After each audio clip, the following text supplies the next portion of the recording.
sana yung itim dun eh.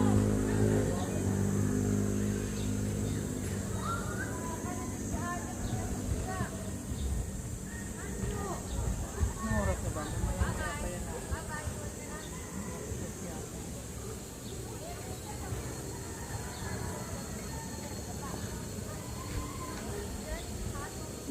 Ganit ang kasi napili natin.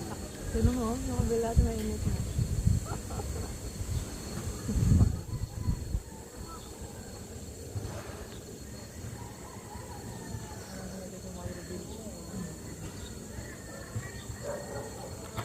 Ano lang, walang nagbibili. Dahil may tindahan. Pagpwesto sa labas. Ha? Pagpwesto.